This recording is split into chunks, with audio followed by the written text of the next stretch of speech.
Welcome to today's speaker, Latouche. Very good for everyone. This is my first year of my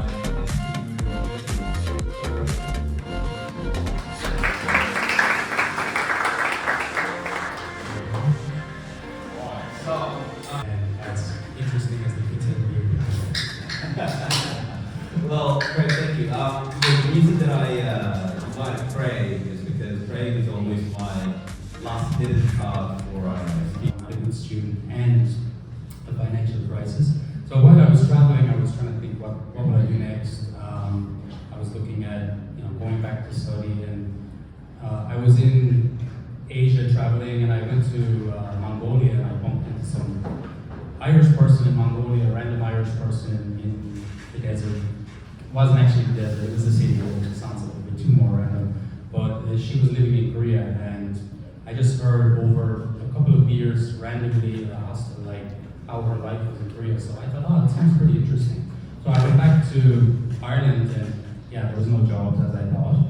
And I was just trying to figure out what to do next. So I thought, okay, one friend was applying to teach in Korea, and he sent me some application form or some link, and I said, I'll just try it.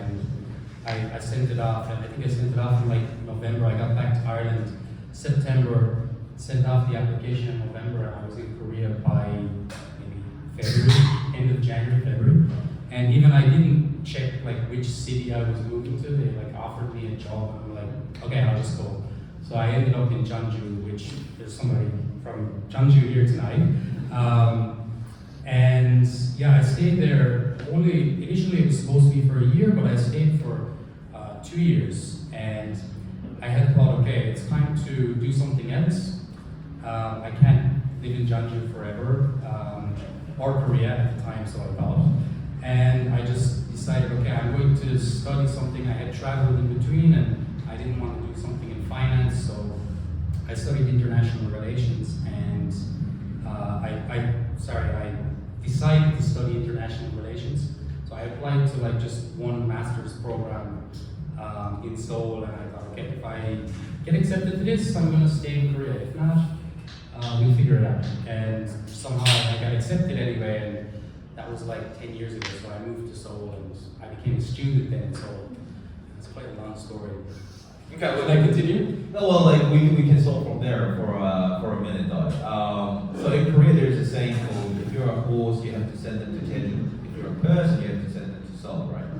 So I think it's pretty much true that you can't stay at Jeonju forever if you're really looking for something like a job. I'm not being offensive, guys. I'm not being offensive. There are opportunities, but comparative advantage is still so. So okay, since you were a student, were you like still thinking about becoming an entrepreneur in Korea? Because probably by then there weren't any KGC or GSC programs so active, right? No, like actually, I had no intention of becoming an entrepreneur at all. When I was living in Jeonju, I was coming and going back and forth to Seoul, and I was doing some like volunteer work. Actually, one of the guys who used to be a Secretary General of the NGO I used to go to like 13 years ago, sitting over here.